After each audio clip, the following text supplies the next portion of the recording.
નમસ્કાર. શ્રી કેશવ કેળવણી ટ્રસ્ટ સંચાલિત શ્રી સરસ્વતી વિદ્યા મંદિર મહેમદાવાદથી હું ડૉક્ટર નીરવ શાહ.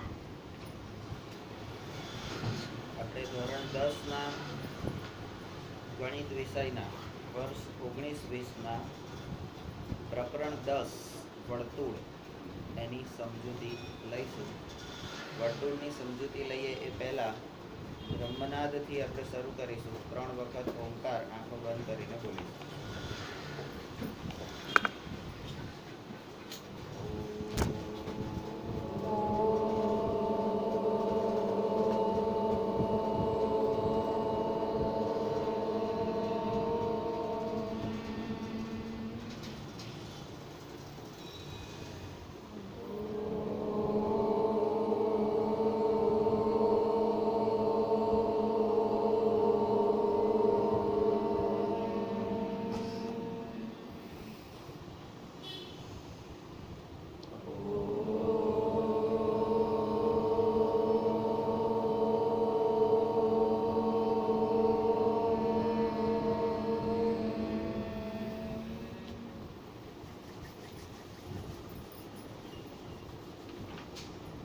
આપણે પ્રકરણ ભણીએ છીએ 10મું પ્રકરણ ધોરણ 10નું વર્તુળ. વર્તુળ એટલે ગોળ, જેને અંગ્રેજીમાં આપણે સર્કલ કહીએ છીએ. 9મા ધોરણમાં આપણે વર્તુળના પ્રકરણ વિશે ઘણું બધું શીખી ગયા છે.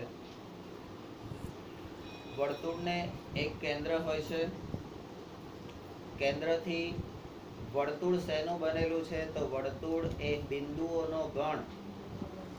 કેન્દ્રથી એક સરખા અંતરે આવેલા બિંદુઓનો ગણ, એને આપણે વર્તુળ કહીએ છીએ. વર્તુળનું એક કેન્દ્ર હોય છે જેને આપણે O કહીએ છીએ. વર્તુળના કેન્દ્રથી કોઈ પણ એક બિંદુ, વર્તુળ પરના કોઈ પણ એક બિંદુ સુધીના અંતરને આપણે ત્રિજ્યા કહીએ છીએ. વર્તુળના એક બાજુથી બીજા બાજુ કેન્દ્રમાંથી પસાર થતી સૌથી મોટી જીવા, એને આપણે વ્યાસ કહીએ છીએ. વર્તુળમાં જીવા પણ હોય છે અને જીવા એ વર્તુળના કેન્દ્ર સાથે 90 અંશનો ખૂણો બનાવે, લંબ. બરાબર, એ આપણને ખબર છે. વર્તુળ વિશેની ઘણી બધી જે વાતો હતી એ 9મા ધોરણમાં આપણે ભણી ગયા છે. અને ત્યારે મેં એવું કીધું હતું કે આ ચેપ્ટર 10મામાં 8 પેજનું ચેપ્ટર છે. 8 જ પેજ, પણ 8 માર્ક છે. એકદમ નાનું ચેપ્ટર છે, પણ એનું માર્ક વધારે છે. તો એનું મહત્વ આપણને ત્યાંથી ખબર પડવી જોઈએ કે આગળ 9મામાં જે આપણે શીખી ગયા છે એ બધી જ વસ્તુ અહીં આગળ આપણે ઉપયોગમાં લેવાની છે. વર્તુળમાં વૃતાંશ, વૃત્તખંડ, બરાબર, વર્તુળનું ક્ષેત્રફળ, પરિઘ, આ બધી જ વસ્તુનો આપણે અમલમાં લેવાનો છે. બરાબર, લઘુ વૃતાંશ, ગુરુ વૃતાંશ, લઘુ વૃત્તખંડ, ગુરુ વૃત્તખંડ, આપણે એવું કરતા હતા. વર્તુળ દોરી નીચે જીવા કરીએ, જીવા અને વર્તુળના એ ભાગથી લઘુ વૃતાંશ, ઉપરનો ગુરુ વૃતાંશ, આ રીતે આપણે કરતા હતા. આ બધા જ સૂત્રો આપણને મોઢે હોવા જોઈએ. વર્તુળ સંબંધિત જેટલા પણ પદો છે એ બધા પદોની વ્યાખ્યાઓ મેં જે તે વખતે કીધું હતું કે આ વસ્તુ તમારે તૈયાર કરવાની છે. અને આ વર્ષે સૌથી પહેલાં આ ચેપ્ટર આપણે શરૂ કરીએ છીએ, સૌથી પહેલાં 9મા ધોરણમાંથી એ બધા જે વ્યાખ્યાઓ છે. 9મા ધોરણમાં તમે જ્યારે ચેપ્ટર ભણતા હતા ત્યારે શરૂઆતમાં તમને એ બધાની વ્યાખ્યાઓ આપેલી હતી. એ બધી જ વ્યાખ્યાઓ, એના સૂત્રો, એના સંજ્ઞાઓ એ તમારે એક પેજમાં લખી અને આ રીતે લેમિનેશન કરાવી દેવાનું છે. બરાબર. વર્તુળના પ્રકરણમાં આપણે ભણીશું શું? સારાંશ. નંબર 1, વર્તુળના સ્પર્શકનો અર્થ. વર્તુળનો સ્પર્શક. સ્પર્શક શબ્દ પરથી આપણને ખબર પડે કે જે સ્પર્શ કરે એને સ્પર્શક કહેવાય, જે અડે એને સ્પર્શક કહેવાય. બરાબર. તો વર્તુળનો સ્પર્શક એ બહારથી કોઈ એને અડે, કારણ કે અંદરથી તો કોઈ એને અડવા જવાનું નથી, તો બહારથી કોઈ એને અડે છે તો એને આપણે વર્તુળનો સ્પર્શક કહીશું. એનો અર્થ આપણે, એટલે જે વર્તુળને અડે છે એને આપણે વર્તુળનો સ્પર્શક કહીશું. પછી કહે છે સ્પર્શ બિંદુમાંથી વર્તુળની ત્રિજ્યાને દોરેલો સ્પર્શક. એટલે વર્તુળનો જે સ્પર્શક છે એ વર્તુળને જે બિંદુએ સ્પર્શ કરે છે, જે બિંદુએ અડે છે, ત્યાંથી વર્તુળના કેન્દ્ર એટલે કે ત્રિજ્યાને દોરેલો લંબ, દોરેલો સ્પર્શક એ ત્રિજ્યાને લંબ હોય છે. અને લંબ હંમેશા બે ભાગ કરે અને 90 ખૂણે દુભાગે. અને આપણે ત્યાં લંબ એટલે યુક્તિ દીધી આપણને ખબર છે, જેમને શ્રુતિ દ્રષ્ટિના બે ભાગ કરી નાખ્યા. નંબર 3, વર્તુળના બહારના બિંદુમાંથી, વર્તુળના બહારના બિંદુમાંથી વર્તુળને દોરેલા સ્પર્શકની લંબાઈ એ સમાન હોય છે. હવે આ જે 2 અને 3 નંબર છે, 2 અને 3 નંબર એ તમારા વર્તુળના પ્રમેય છે. વર્તુળના પ્રમેય છે. અને એ પ્રમેય બોર્ડ એક્ઝામમાં ખાલી 4 જ માર્કમાં પૂછાય છે. ખાલી 4 માર્કમાં પૂછે. તો એમાં શું, આપણે તો 4 માર્ક થોડી જોઈએ છે તો આપણે કરીએ. તો હવે તમે અહીંયા જોઈ શકો આખા ચેપ્ટરમાં તો મહત્વ કોનું છે, તો આ 2 પ્રમેય જેના 4 માર્ક. બાકી તો કે વર્તુળના સ્પર્શકનો અર્થ. આ 3 જ વસ્તુ આપણે ભણવાની છે આખા ચેપ્ટરમાં. પણ એને લગતા બધી જ આજુબાજુની વસ્તુ, બરાબર, આપણે અહીંયા અર્જુન જેવું લક્ષ્યભેદી નથી થવાનું. અહીંયા આપણે ભીમ જેવું થવાનું છે કે બોલ તને ત્યાં આગળ શું દેખાય છે? કે મને પક્ષી દેખાય છે, એની આજુબાજુના ઝાડ દેખાય છે, એની આજુબાજુના પાન દેખાય છે, સામે રસોડામાં થતી રસોઈ દેખાય છે, આજુબાજુ પેલા બધા માણસો દેખાય છે, આકાશમાં આ દેખાય છે, તે દેખાય છે. આપણે એની આજુબાજુનું બધું જ ધ્યાન પર લેવાનું છે, બધું જ. પણ પક્ષીની આંખને ભૂલવાની નથી. પક્ષીની આંખ મહત્વની છે, એવી રીતે વર્તુળ એ આપણા માટે મહત્વનું છે, બરાબર. અને આ વર્તુળના ઉદાહરણો આપણે 9મા ધોરણના ચેપ્ટરમાં જોયું હતું. તો 4 બંગડીવાળી ગાડી વર્તુળ, હે, તમારી આંખનો ડોળો કાળા કલરનો વર્તુળ, હા, તે તો 4 બંગડીવાળી ગાડી ના કીધી. રૂપિયાનો સિક્કો, 5નો સિક્કો, 10નો સિક્કો, આ બધા વર્તુળના ઉદાહરણો છે, બરાબર. આ ડબ્બાનું ઢાંકણું, આ કલ્પના દીદી મોડું લંબગોળ છે, ગોળ નથી. પ્રાસ્તાવિક તમે ધોરણ 9માં અભ્યાસ કર્યો છે એ પ્રમાણે હવે તમારે જે જોવાનું છે એ આ એક સમતલના, અહીંયા જ્યારે સમતલની વાત આવે ત્યારે આપણે એક લંબચોરસ ભાગ બનાવતા હતા. આને આપણે સમતલ આલ્ફા કહેતા હતા. સમતલ આલ્ફા. આ જે નિશાની છે એ આલ્ફાની નિશાની છે. તો એક સમતલના એક ચોક્કસ બિંદુ એટલે કે કેન્દ્રથી અચળ અંતરે, અચળ એટલે એક સરખા અંતરે, અંતર એટલે ત્રિજ્યા, આવેલા બિંદુઓનો સમૂહ એને વર્તુળ કહેવામાં આવે છે. તો આ તમારી થઈ વ્યાખ્યા. કોની? વર્તુળની. તો વર્તુળની વ્યાખ્યા એક સમતલના ચોક્કસ બિંદુ એટલે કે કેન્દ્રથી અચળ અંતરે આવેલા બિંદુઓના સમૂહને આપણે વર્તુળ કહીએ છીએ. આપણે બિંદુઓનો ગણ પણ કહી શકીએ, એને આપણે વર્તુળ કહીએ છીએ. તમે વર્તુળ સંબંધિત જુદા જુદા પદો, હવે આ જુદા જુદા પદો જે છે ને એ આપણા માટે અગત્યના છે. વર્તુળ સંબંધિત જુદા જુદા પદો કયા કયા? તો કે જીવા, વૃત્તખંડ, વૃતાંશ, ચાપ, બરાબર, વગેરે જેવાનો પણ અભ્યાસ કર્યો છે. એટલે આપણે અહીંયા આગળ જે પેજ બનાવીશું એ પેજમાં આપણે શું લેવાનું છે, એ પેજમાં આપણે શું લખવાનું છે એ અહીંથી આપણને ખબર પડી જાય. કે ભાઈ વર્તુળની વ્યાખ્યા લખવાની છે. વર્તુળના જુદા જુદા પદો એટલે કે જીવા, વૃત્તખંડ, વૃતાંશ, ચાપ. હવે આ જીવામાં વર્તુળની જીવાની વ્યાખ્યા, એ જીવાના ગુણધર્મો, વર્તુળના વૃત્તખંડ એના બે પ્રકાર, લઘુ વૃત્તખંડ અને ગુરુ વૃત્તખંડ, એના ગુણધર્મો, એના સૂત્રો, વર્તુળનો વૃતાંશ, લઘુ વૃતાંશ, ગુરુ વૃતાંશ, એના સૂત્રો, બરાબર. વર્તુળનો ચાપ, એ ચાપ માટેના 3-4 પ્રકારના સૂત્રો છે.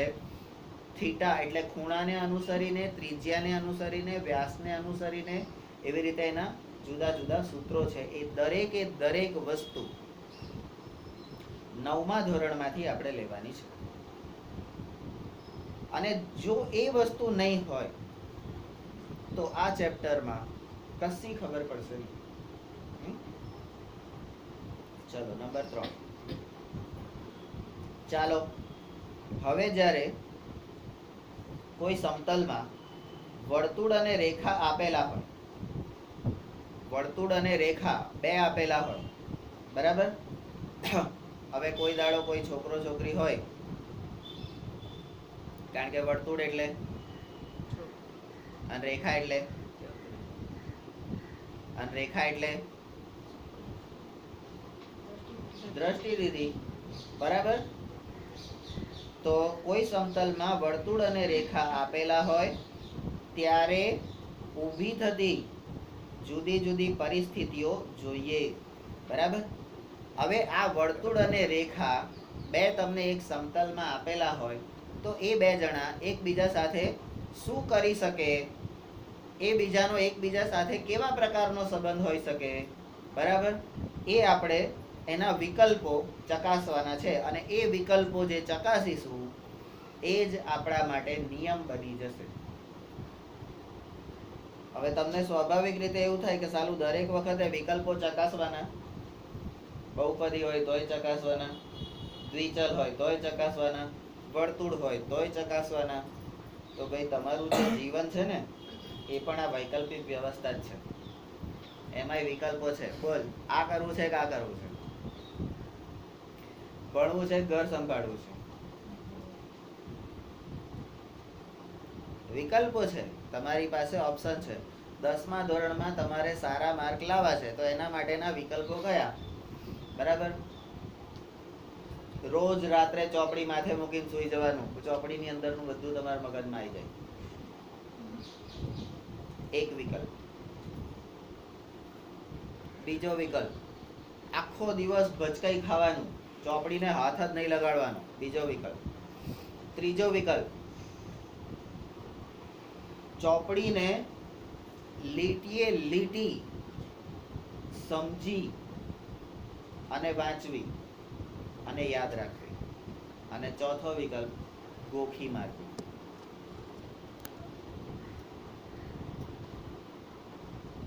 ગોખી મારવું. તો તમારે શું કરવું છે? ત્રીજો વિકલ્પ પસંદ, એટલે તમે કોઈ પણ વિકલ્પ પસંદ કરી શકો, એવું નથી. તમે રખડી ખાવાનો, ભચકાઈ ખાવાનો, ઉમેદવારી પત્રનો વિકલ્પ પસંદ કરી શકો. એમાં ભણવા સિવાય રખડવાનું વધારે હોય, બરાબર. તો હવે કોઈ એક વર્તુળ અને રેખા PQ નો વિચાર કરો. હવે આ રેખા જે છે એને આપણે નામ આપીએ છીએ PQ. કોઈ પણ માણસ, કોઈ પણ વસ્તુ, કોઈ પણ વ્યક્તિ, કોઈ પણ જગ્યા એ શેના દ્વારા, એના નામથી ઓળખાય છે, બરાબર. અને પેલા શેક્સપિયર, ઇંગ્લેન્ડના સાહિત્યકાર, એ એમ કે what is in the name, નામ મેં ક્યાં રખા હૈ. લા ડોબા, તારું નામ શેક્સપિયર છે એટલે લોકો એમ તને કહે છે કે આ વસ્તુ શેક્સપિયરે કીધી હતી, બરાબર. નામ ના હોય તો શું દશા થાય? તારે એને નામ ના હોય બોલાવવું હોય તો કેવી રીતે બોલાવે? હે, ઓ ઓ ઓ ઓ કરીને બોલાવે. હે, તો ઓ એવા તો કેટલા ઓ હોય? ઓ કો, અલી કો, અલા કો, પેલા કો, પેલી કો. હા, તો નામનું મહત્વ છે. 100 લોકોમાંથી તમે જ્યારે એમ કહો કલ્પના દીદી, તો એ 100 માંથી તમારા વિકલ્પો ઓછા થઈ જશે, કારણ કે 100 માંથી 2 જ કલ્પના હશે. અને એમાં તમારી દીદી કઈ તો એ તમને તરત ખબર પડી જશે, બરાબર. તો અહીંયા આપણે નામ આપીએ છીએ રેખાને, કોઈ એક વર્તુળ બનાવીએ છીએ અને વર્તુળ અને રેખાનો વિચાર કરીએ છીએ. રેખાને આપણે પીક્યુ નામ આપીએ છીએ. અને એ પીક્યુમાં નીચેની આકૃતિ 10.1 ત્રણ શક્યતાઓ આપેલી છે.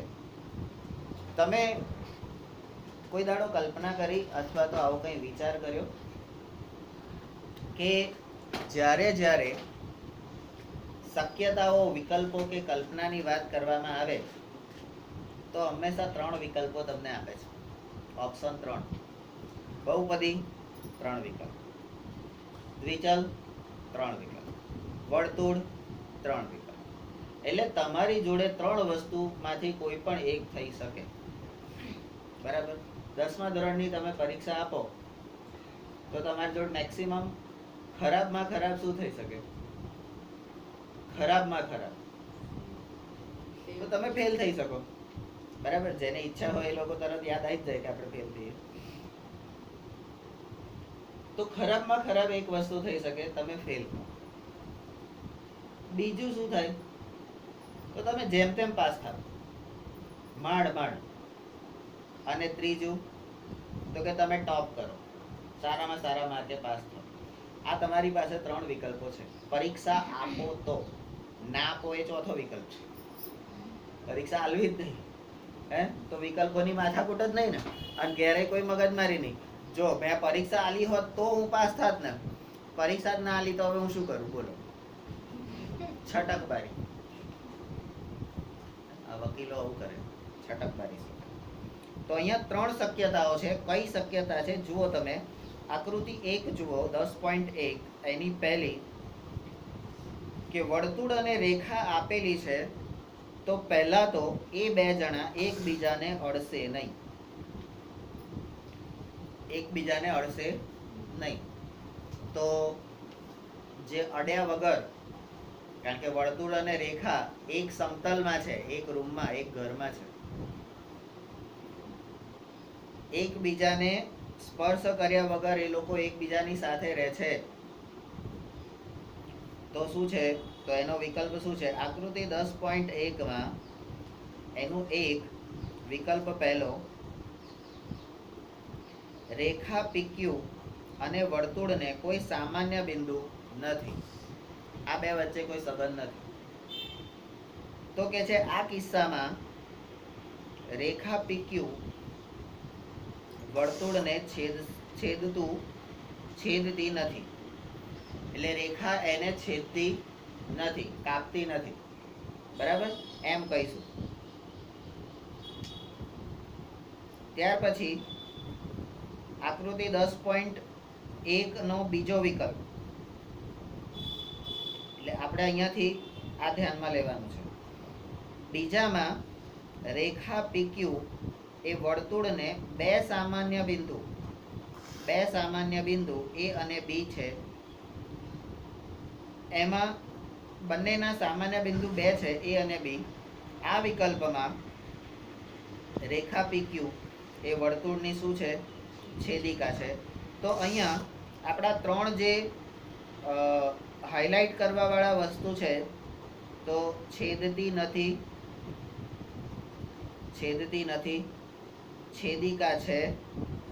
છેદિકા છે અને સ્પર્શક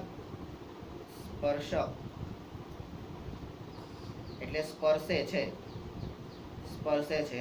એવા 1, 2 અને 3 વિકલ્પો મળે. બરાબર. હવે ત્રીજો વિકલ્પ જો છેદિકા છે તો એ વચ્ચેથી કાપી નાખશે એને. ત્યાર પછી ત્રીજું, તો ત્રીજા વિકલ્પમાં રેખા એ વર્તુળમાં ફક્ત એક જ બિંદુ, રેખા અને વર્તુળમાં ફક્ત એક જ બિંદુ સામાન્ય છે. અને આ વિકલ્પમાં રેખાને વર્તુળનો સ્પર્શક કહે છે. તો અહીંયા તમને સ્પર્શકની વ્યાખ્યા. કોના સ્પર્શકની? વર્તુળના સ્પર્શકની વ્યાખ્યા. તો આપણે જે સારાંશમાં પહેલો ટોપિક જોયો કે વર્તુળના સ્પર્શકનો અર્થ. તો વર્તુળના સ્પર્શકનો અર્થ શું છે? તો રેખા અને વર્તુળમાં ફક્ત એક જ સામાન્ય બિંદુ હોય તો આ રેખા વર્તુળનો સ્પર્શક છે એમ કહેવાય. બરાબર. હવે આ વ્યાખ્યા થઈ ગઈ. હવે આપણે એના ઉદાહરણો લઈએ. Step number D. કૂવામાંથી પાણી કાઢવામાં ઉપયોગમાં લેવામાં આવતી કૂવા પર લગાવેલી ગરગડી ગરગડી કે ગરગડી ગરગડી ના આવે, ગરગડી જ આવે. તમારું પ્રોનાઉન્સિએશન, ઉચ્ચાર શબ્દનો અર્થ બદલી નાખે છે. બરાબર. ગરગડી, ગરગડી નહીં, હા, ગરગડી. તો ગરગડી તમે કદાચ જોઈ હશે. પેલી ગોળ કલરની લોખંડની હોય છે ને, એની પર દોરડું આમ ભરવીને તમારે ડોલ અંદર નાખવાની, પછી આમ ધીમ ખેંચીને પાણી કાઢવાનું. જેણે મહેનત કરી હોય ને એના બાવડા જોરદાર. એને કોઈ દિવસ બીમારી ના આવે. પણ આપણે તો એક માટલું ઉચકીને નીચે લઈ જવાનું હોય ને કીધું કેડે મૂક તો પેટે મૂકીને જાય, પછી પેટ જ મોટું થાય. તો આ ગરગડી તમે જોઈ હશે.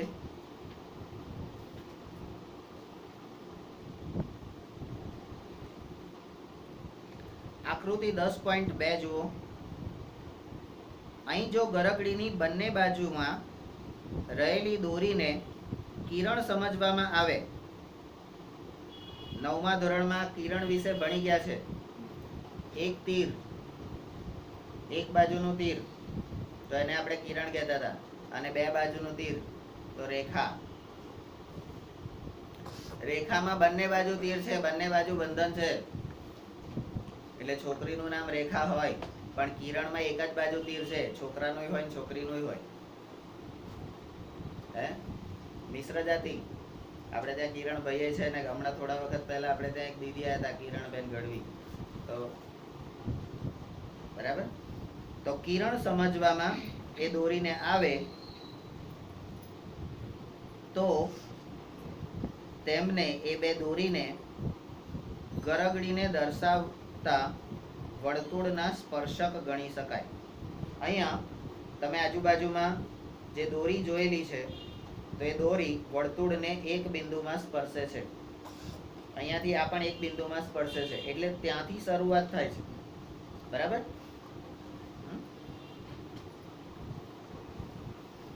ઉપર જે પ્રકારો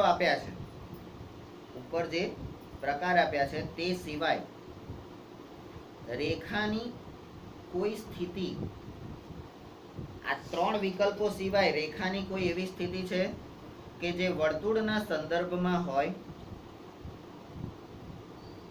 તમે જોશો કે રેખાની અન્ય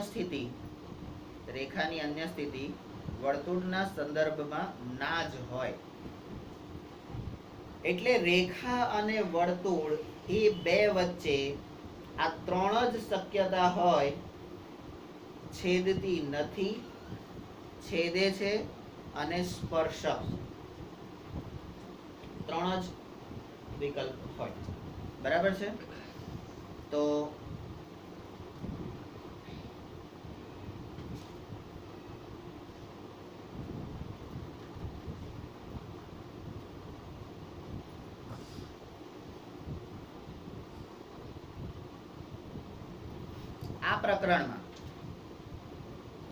આ પ્રકરણમાં શું શીખવાનું છે? તો આપણે વર્તુળના સ્પર્શકના અસ્તિત્વ વિશે,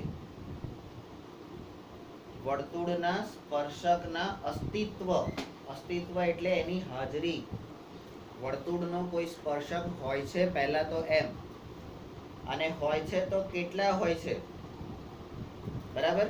તો એના અસ્તિત્વ વિશે અભ્યાસ કરીશું. અને બીજું આ પ્રકરણમાં શું, તો કે તેના કેટલાક ગુણધર્મો વિશે પણ અભ્યાસ કરીશું. તો આ પ્રકરણમાં આપણે 2 જ વસ્તુ ભણવાની છે: વર્તુળનું સ્પર્શકનો અસ્તિત્વ અને એના ગુણધર્મો. બરાબર. તો હવે આપણો જે સારાંશનો પહેલો ટોપિક હતો એ ટોપિક હવે આવે છે. પેલો આપો.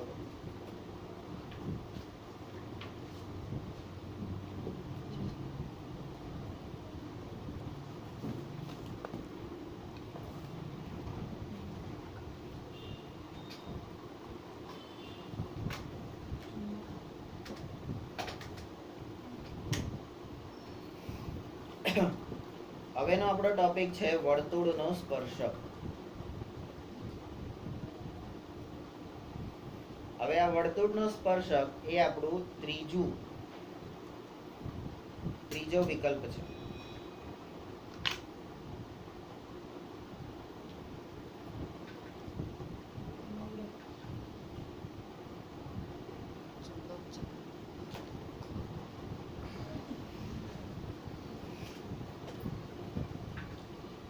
It is science. બરાબર, આ એક વિજ્ઞાન છે. બરાબર, આપણે એને રમત સમજીએ છીએ અથવા તો પ્રવૃત્તિ કરીએ છીએ, પણ આની પાછળ વિજ્ઞાન છે.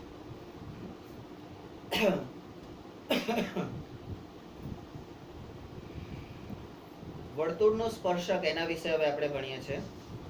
અગાઉના વિભાગમાં તમે જોયું, મેં નથી જોયું, તમે જોયું. બરાબર, તમે શું જોયું? તો કે વર્તુળનો સ્પર્શક, અને આ સ્પર્શકને આપણે કહીએ છીએ ટેન્જન્ટ. વર્તુળના સ્પર્શકને આપણે કહીએ છીએ ટેન્જન્ટ. તો આ વર્તુળનો સ્પર્શક એ વર્તુળને ફક્ત એક જ બિંદુમાં છેદતી એક રેખા છે. આવું અગાઉના વિભાગમાં આપણે જોઈ ગયા કે એક જ બિંદુએ છેદતી રેખા છે. બરાબર, તો એક જ બિંદુએ જે છેદે અથવા તો અડે, બે બિંદુએ હોય તો છેદિકા થઈ જાય, બિંદુ ના હોય તો આગુ પાછું થઈ જાય. પણ વર્તુળનો સ્પર્શક છે એ એક જ બિંદુમાં છેદશે. બરાબર, એક જ બિંદુમાં છેદતી એક રેખા છે. નંબર 2, વર્તુળના કોઈ બિંદુએ સ્પર્શકનું અસ્તિત્વ સમજવા માટે આપણે નીચેની પ્રવૃત્તિ કરીએ. અહીંયા વર્તુળનો સ્પર્શક જ્યાં લખેલું છે ને ત્યાં એક સ્ટાર કરેલું છે. તો એ સ્ટાર શેનું છે? જરીએ નીચે અહીંયા આપેલું છે, જુઓ. આ ટેન્જન્ટ શબ્દ,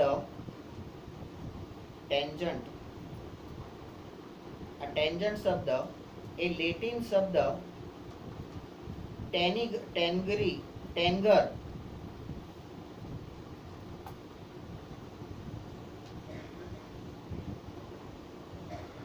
અથવા તો ટેન્જર પરથી આવ્યો છે. અને તેનો અર્થ, આ ટેન્જરનો લેટિનમાં અર્થ સ્પર્શવું એવો થાય છે. તે ડેનિશ ગણિતશાસ્ત્રી,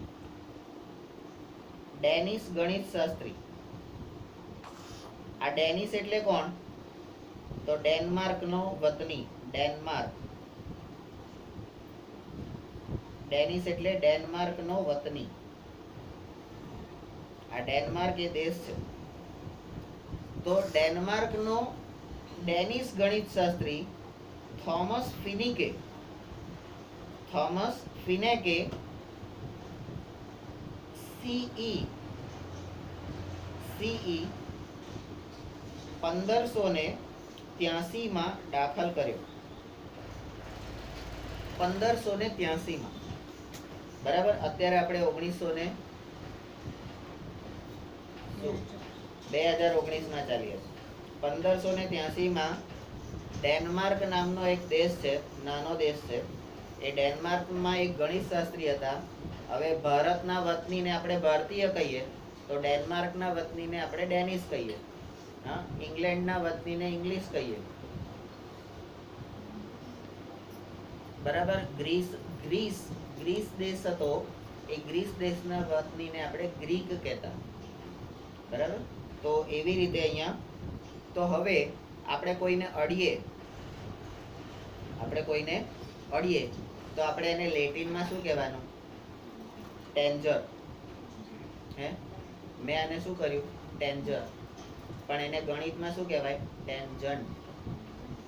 બરાબર, અને ત્રિકોણમિતિમાં tan થીટા આવું આવશે. બરાબર, એ પણ તમારું ટેન્જન્ટ જ છે. બરાબર, તો અહીંયા આ જે સ્ટાર આવ્યું એ સ્ટાર શું કહેવા માંગે છે? હવે આ જે છે અહીંયા નીચે જે સ્ટાર કરીને લખેલું છે એ તમને પરીક્ષામાં પૂછી શકે છે. જે તમારે 20% અઘરા પ્રશ્નો હોય છે ને એમાં આ બધું પૂછી શકે. એટલે જેને 90+ જવાનું છે એને આ બધી ચિંતા કરવાની, અને જેને મારે જેમ 35 જ લાવવા છે 10માં એને છેલ્લે હું કહું એટલું કરી નાખવાનું. આપણા 15 ચેપ્ટર છે, 8 ચેપ્ટર કરો એટલે પાસ. આપણે કઈ માથાકૂટ કરવાની જરૂર? હા, બરાબર, આપણે પાસ જ થવું છે ને. તો ચલો, વર્તુળના કોઈ બિંદુના સ્પર્શકનું અસ્તિત્વ સમજવા માટે આપણે પ્રવૃત્તિ કરીએ. તો પ્રવૃત્તિ 1, એક વર્તુળાકાર તાર લો. વર્તુળાકાર તાર. કેતન કે છે અમે તો પેલી સ્કૂલેથી આખા વર્તુળો લઈ આવ્યા હતા તારના, બરાબર. અને એ તારને વર્તુળાકાર લો અને બીજો એક સીધો તાર લો. એ વર્તુળાકાર તારને આપણે સીધો કરી નાખીએ, આમથી આમ ખીલી મારીને બાંધીએ એટલે સીધો તાર થઈ જાય ને. તો આવા બે તાર અને સીધો જે તાર છે એ AB, એટલે તાર AB. તો તાર એ આપણા માટે શું છે? રેખા. બરાબર, અહીંયા સીધો તાર છે આપણા માટે શું છે? રેખા. એ AB વર્તુળાકાર તારના બિંદુ P પર એવી રીતે લગાડો કે જેથી તેને સમતલમાં બિંદુ P ની આસપાસ ફેરવી શકાય. અહીં બિંદુ P ઉપર એક તાર લગાડો. બરાબર, લગાડવો હોય તો આપણે શું કરવું પડે? આપણે કેમ કોઈ લગાડવો હોય તો હળગાઈ દેવાનું ને? ના, અહીંયા લગાડો એટલે ચોંટાડો અથવા તો મૂકો. બરાબર, અહીંયા ફેરવવાનો છે ને, અહીંયા એને ફેરવવાનો છે એટલે તમારે ચોંટાડવો પડે અથવા તો આમ બાંધી દેવો પડે તો જ ફરે, નહીં તો ના ફરે. નંબર C, આ પ્રણાલીને ટેબલ પર મૂકો. તમે જે રચના બનાવી, એક વર્તુળાકાર તાર અને એક સીધો તાર, એને બાંધીને કે અડાડીને ચોંટાડીને જે રચના બનાવી, જે સાધન બનાવ્યું, એને તમે ટેબલ પર મૂકો. ટેબલ પર મૂકીને શું કરવાનું? તો કે સીધા તારની અલગ અલગ સ્થિતિ મેળવવા, તાર AB ને બિંદુ P ની આસપાસ હળવેકથી ફેરવો. હવે તારને આમ કરો, ગોળ ગોળ ગોળ ગોળ જ્યાં ફેરવવો હોય ત્યાં ફેરવો. તો આવી રીતે ફેરવવાનો હોય તો તમે ચોંટાડી દેશો તો થશે નહીં, એટલે તમારે શું કરવું પડશે? બાંધવો પડશે, થોડોક ઢીલો બાંધવો પડશે, તો જ એને ગોળ ગોળ ફેરવી શકાય. બરાબર, તો આવી પ્રવૃત્તિ આપણે નાનપણમાં આવા ઘણા બધા રમકડા સાથે રમી ચૂકેલા હોય છે. હવે એ વખત આપણને થોડી ખબર હતી કે આ બધા વર્તુળના સ્પર્શકના ઉદાહરણો છે, અને આપણે 10માં ભણવા જઈશું ત્યારે આવું બધું આવશે.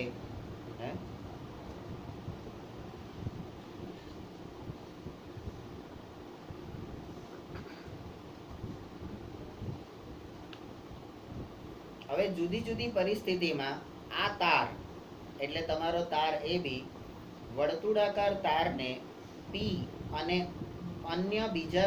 બીજા બિંદુઓ Q1, Q2, Q3 વગેરે બિંદુઓમાં છેદશે.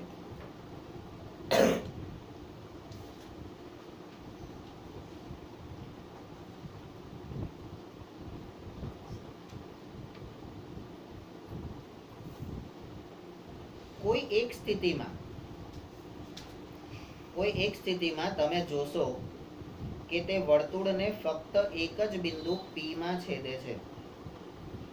તમે જ્યારે ગોળ ગોળ એને ફેરવશો, બરાબર, ત્યારે તમને એવું લાગશે કે ફરતા ફરતા પહેલા એ Q1, Q2, Q3 એવી રીતે ગોળ ગોળ ગોળ ગોળ છેદતો જશે, પણ જ્યારે કોઈ એવી પોઝિશન આવશે જ્યારે કોઈ પણ એક જ બિંદુ P માં છેદશે. અહીંયા તમે એ P માં છેદતી જે સ્થિતિ છે એ સ્થિતિ તમે જુઓ. AB ની સ્થિતિ A' B' જુઓ. હવે A' B' એટલે આ A' અને એની નીચે તમે જુઓ એ જ લીટીને B'. બરાબર, આ A' B' એ એવી સ્થિતિ છે એ ડેશ બી ડેશ એવી સ્થિતિ છે જેમાં એ એક જ બિંદુ પી માં છેદે છે, બીજી કોઈ જગ્યાએ છેદતો નથી. બાકી A double dash B double dash તો બે બિંદુમાં છેદે છે, એ બી એ પણ બે બિંદુમાં છેદે છે, બરાબર. આ પણ એને બે બિંદુમાં છેદે છે. બાકીના બધા એને બે બે બિંદુમાં છેદે છે. પણ આ એ ડેશ બી ડેશ આ એક જ સ્થિતિ એવી છે કે જે એમાં એક જ બિંદુ પી માં છેદે છે, બરાબર. તો જી પછી એચ આ દર્શાવે છે કે વર્તુળના બિંદુ પી આગળ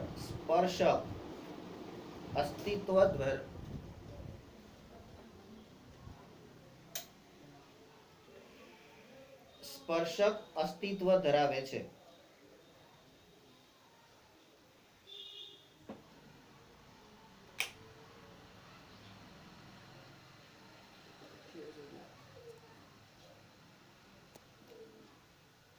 પોઝ આપીને બાર થાંભલે વાંભલે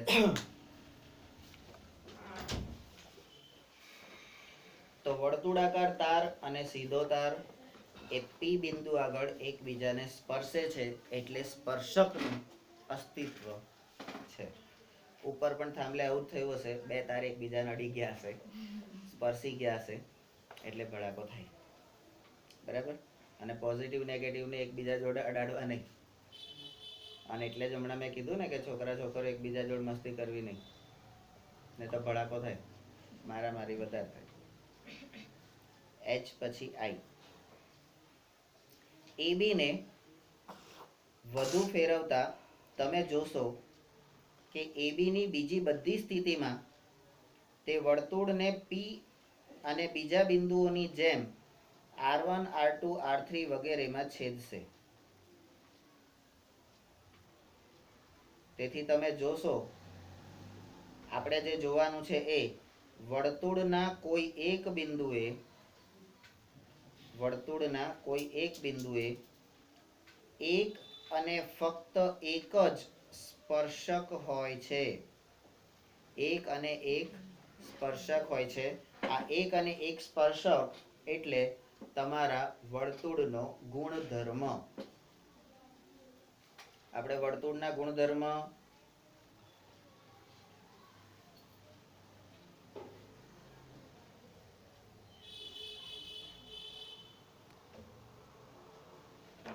તો વર્તુળના સ્પર્શકની વ્યાખ્યા વર્તુળને ફક્ત એક જ બિંદુમાં છેદતી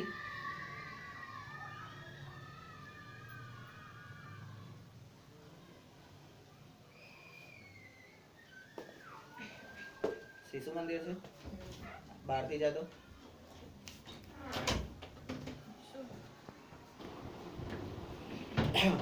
તો વર્તુળના સ્પર્શકની વ્યાખ્યા આપણે જોઈ. અને વર્તુળનો પહેલો ગુણધર્મ એટલે વર્તુળના સ્પર્શકનો પહેલો ગુણધર્મ કે વર્તુળના કોઈ પણ એક બિંદુએ એક અને ફક્ત એક જ સ્પર્શક હોય છે, એક કરતા વધારે સ્પર્શક હોતા નથી. સ્પર્શક એ એક જ હોય, બરાબર. ત્યાર પછી નંબર 4, જ્યારે ઉપરની પ્રવૃત્તિ કરતા હોઈએ ત્યારે તમે જોયું જ હશે કે જેમ સ્થિતિ AB એ સ્થિતિ A', B' તરફ પ્રસ્થાન કરે છે, તેમ રેખા AB એ વર્તુળનું સામાન્ય બિંદુ Q1 ધીમે ધીમે સામાન્ય બિંદુ P ની નજીક અને નજીક આવે છે, બરાબર. તમે અહીંયાથી A અને B આ એ બી ને તમે આમ ફેરવતા જશો, આ રીતે આમ ફેરવતા જશો, બરાબર. એટલે અહીંયા આગળ આની A', B' ની AB ની નજીક ને નજીક આવતું જશે, P બિંદુની નજીક, બરાબર. નંબર 5, અને છેવટે તે A', B' ની સ્થિતિ એ A', B' માં બિંદુ P ની સંપાતી થાય. A', B' માં બિંદુ P ની સંપાતી થાય. સંપાતી એટલે એકની ઉપર એક. નંબર 6, ફરીથી નોંધો કે જો AB આ હવે આપણને AB એટલે ખબર પડવી જોઈએ સીધો તાર. AB એટલે સીધો તાર. હવે AB સીધો તાર એટલે તમારી રેખા. એ P ની આસપાસ જમણી તરફ ફેરવીએ તો શું થાય? હવે આને તમે જમણી તરફ, આમ આપણે ડાબી બાજુ ફેરવ્યું ને, એને હવે આમ જમણી બાજુ ફેરવીએ તો શું થાય? બરાબર. નંબર 7, સામાન્ય બિંદુ R3, સામાન્ય બિંદુ R3 ધીમે ધીમે P ની નજીક અને નજીક આવે છે. R3 R, બરાબર. તો હવે જમણી બાજુ આમ ફેરવીએ તો આમથી આમ આવે અને છેવટે તે P માં સંપાતી થશે. બરાબર. તો આમ આપણે જોયું કે શું જોયું? તો હવે આપણો બીજો ગુણધર્મ આવશે, જેમાં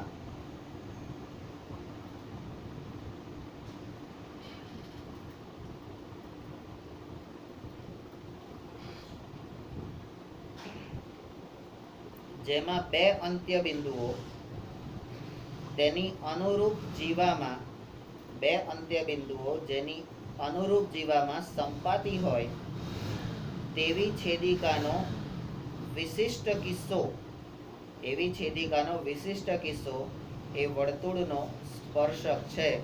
બરાબર. તો અહીંયા વર્તુળના સ્પર્શકની આને વ્યાખ્યા, જીવાના સંદર્ભે વ્યાખ્યા પણ કહી શકાય અને આને ગુણધર્મ પણ કહી શકાય. જીવાના સંદર્ભે એની વ્યાખ્યા. બરાબર. તો અહીંયા તમને જીવા એટલે શું? તો એ તમને અહીંયા PR3 એ જીવા છે, અહીંયા PR2 એ પણ જીવા છે, PR1 એ પણ જીવા છે. બરાબર. કારણ કે બે અંત્ય બિંદુઓને એકરૂપ હોય એવી. તો જેમાં બે અંત્ય બિંદુઓ તેની અનુરૂપ જીવામાં સંપાતી હોય એવી છેદિકાનો વિશિષ્ટ કિસ્સો એ વર્તુળનો સ્પર્શક છે, એવું તમે કહી શકો. પ્રવૃત્તિ 2.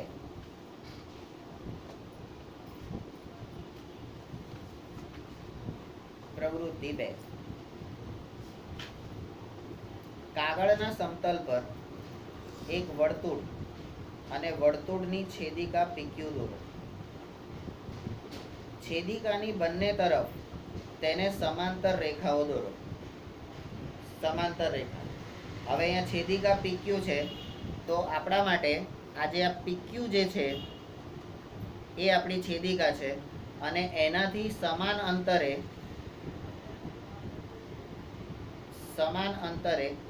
આ સમાંતર રેખાઓ દોરેલી છે. એનાથી શું? તો તમે જોઈ શકશો કે રેખાઓ દ્વારા કપાતી જીવાની લંબાઈ, રેખાઓ દ્વારા કપાતી જીવાની લંબાઈ ધીમે ધીમે ઘટતી જાય છે. બરાબર. આ PQ ની આ બાજુની સાઈડે, ડાબી બાજુ તમે જુઓ તો પહેલી જીવા મોટી છે, પછી બીજી જીવા નાની, ત્રીજી જીવા એનાથી નાની અને છેલ્લી P', Q' એ સ્પર્શક થઈ જાય છે એટલે ઘટતી જાય છે. આ બાજુ પણ તમે જાઓ તો પણ એ જ વસ્તુ થાય છે. બરાબર. એટલે તમારે અહીંયાથી આ બાજુ અને અહીંયાથી આ બાજુ જવાનું છે. એટલે કે વર્તુળ અને રેખાના છેદ બિંદુ વધુ ને વધુ નજીક આવતા જાય છે. વર્તુળ અને રેખાના છેદ બિંદુ નજીક આવતા જાય છે. અને એના માટે તમે જુઓ આકૃતિ 10.3.2, એટલે આ આકૃતિ તમારે જોવાની છે. કોઈ એક વિકલ્પમાં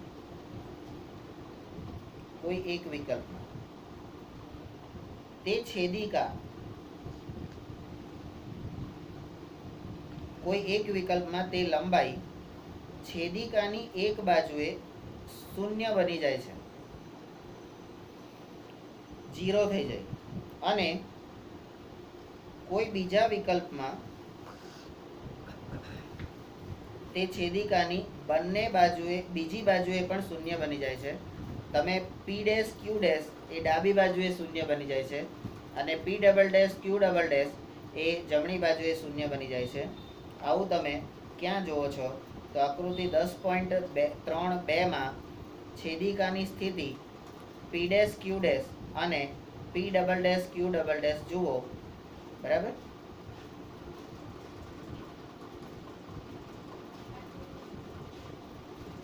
તે આપેલી વર્તુળના છેદિકા આપેલા વર્તુળની છેદિકા PQ ને સમાંતર સ્પર્શક છે. સમાંતર સ્પર્શક. આ માહિતી તમને એ જોવામાં પણ ઉપયોગી થશે.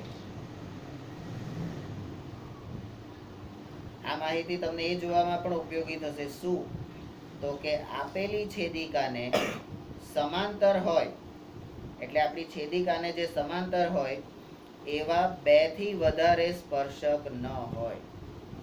સમાંતર હોય એવા 2 થી વધારે એટલે આ P ડેશ Q ડેશ અને P double dash Q dash એવા 2 સ્પર્શક હોય, એનાથી વધારે હોય નહીં.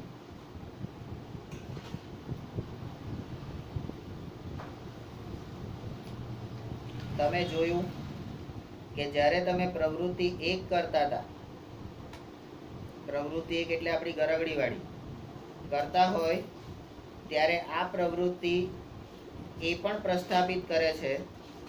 શું?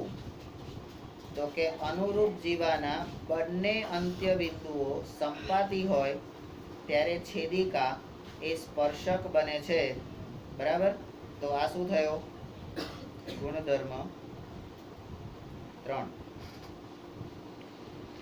અનુરૂપ જીવાવાળો ગુણધર્મ આ રહ્યો. 2 અંત્ય બિંદુઓ તેની અનુરૂપ જીવામાં સંપાતી હોય તેવી છેદિકા એ વર્તુળનો સ્પર્શક છે. બરાબર. તો અહીંયા એ જ વસ્તુ અનુરૂપ જીવાના બંને અંત્ય બિંદુ સંપાતી હોય ત્યારે સ્પર્શક, એટલે આ જે ગુણધર્મ જે છે ગુણધર્મ 2 એ અહીંયા આગળ આપણે સાબિત કર્યો. સમજ્યા આ આકૃતિ પ્રવૃત્તિ પરથી. હવે ત્રીજી વસ્તુ કઈ છે? સ્પર્શ બિંદુ.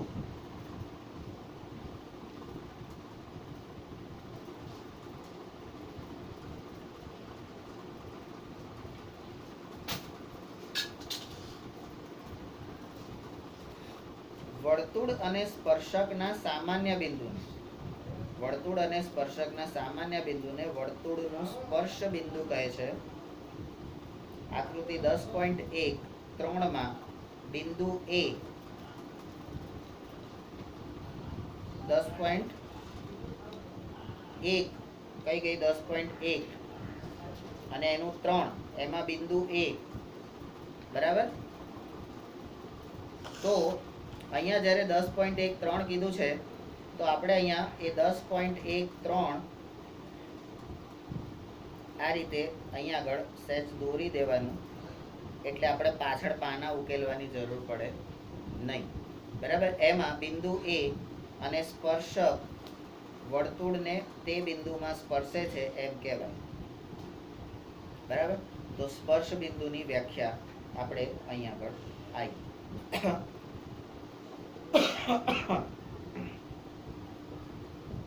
હવે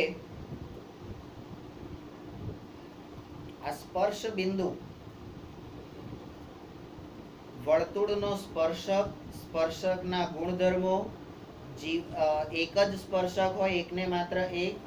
જીવાના સંદર્ભે જોઈએ તો બંને અંત્ય બિંદુ સંપાતી હોય અને વર્તુળનું સ્પર્શ બિંદુ એ વર્તુળ અને સ્પર્શકના સામાન્ય બિંદુને વર્તુળનું સ્પર્શ બિંદુ કહેવામાં આવે છે.